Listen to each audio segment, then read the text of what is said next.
Hi everyone, I'm Carol Surgent. I'm Central School's computer teacher, and a few teachers have reached out to me asking how they can record and upload their lessons using video and wanting to get that video onto their Google Classroom or uploaded to our class website here in Wall Township. So I made a really quick demo for you. The first thing you need to do is create your lesson. I believe Google Slides would be the best way to do that. After you create your lessons, it'll probably be save it in your Google Drive. And then go and create an account and record your lesson on ScreenCast-O-Matic. ScreenCast-O-Matic is just one of the many programs that are out there that you can use to video on your computer. So if you have one that you like better or you think is easier for our teachers, please share it amongst yourselves and let me in on it so I can take a look at it as well. Step 3, I'm going to show you today how to upload that completed video onto your YouTube account. Yes, you have a YouTube account. And then we're going to take that link from YouTube and copy it into your Google Classroom or your class website so your students can continue their remote learning. The first thing you're going to do is go to ScreenCast-O-Matic.com, and in the right-hand corner, sign up. It's free. There are paid subscriptions. They're not that expensive, and they do offer more things with the program that can be fun to use, but for now, this will work.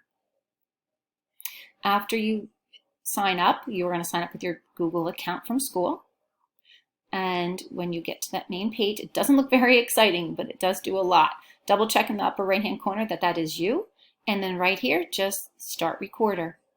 After you click Start Recorder, you're going to see a couple things. First, around the edge, you'll see it kind of looks like a cutout. That cutout is actually what the screen is videoing. So anything outside of that isn't going to make it onto your presentation.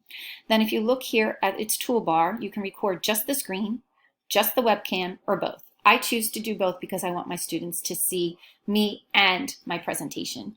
You'll see with the free subscription that it's a 15-minute time limit.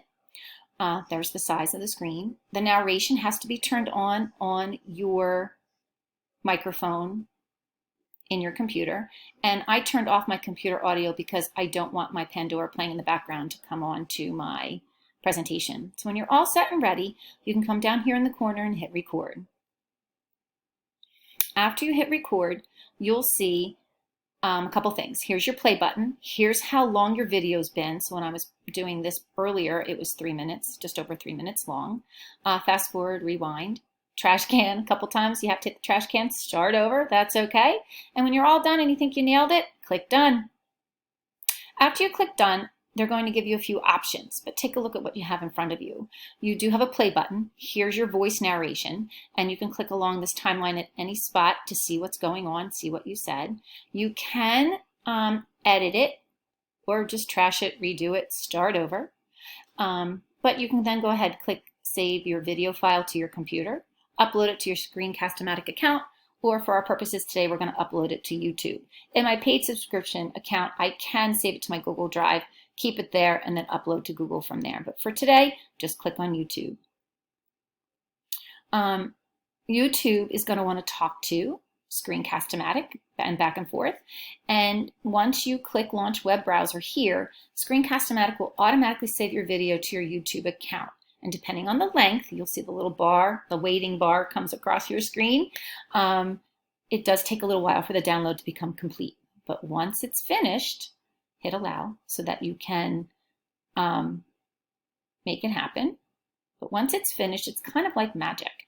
Go to YouTube app. So go to your waffle up here in the right-hand corner, click on YouTube, and in your menu bar here, when you click it, this drop down will happen and you'll have a spot that says your videos because now you have one.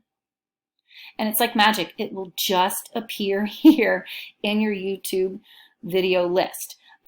During this process, they will ask you a couple questions. The main one that I can remember is that it's going to verify that this video is safe for children to view. So go ahead and click through that process, and then your video will be right there. Our next step is to get the copy of this YouTube link to our students. So to do that, we want to get it into Google Classroom or up on our website. So after you click on the video, here it is. You can watch it, listen to it, see how you sound. But there's a little share button right here. So you click your share, and then you'll have many options of where you want to share your video. But we're just, for our purposes today, going to click copy and get this YouTube copy right here, that link.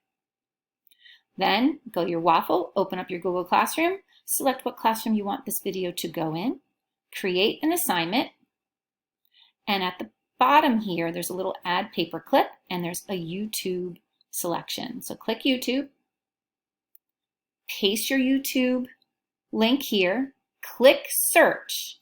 It won't just magically appear. You have to click search, and then it'll show up in your list of choices. Click on your video, and after you click your video, your little add button will light up blue. Click add, and of course in the upper right hand corner of your Google assignment, don't forget to save your work. So it'll be posted to your Google Classroom. If you want this link to go to your OnCourse website for Wall Township District, open up your OnCourse website, click your little pencil to open up your page that you want to make a change to, and then right up here is your hyperlink. So I just wrote tech message, and I actually wrote YouTube link, and I highlighted that YouTube link, clicked the hyperlink, and pasted in that YouTube link, saved it, and ta-da, it's right there. I have a quote from Ferdy's sermon that I think kind of applies to what's happening now. If technology is only used to do things easily done without technology, technology is being misused. If technology is only used to make teachers and students more productive, technology is being underused. If technology is being used in a restructured classroom to do things otherwise difficult or impossible without the technology, it is being used in a way which can transform the way we teach and learn.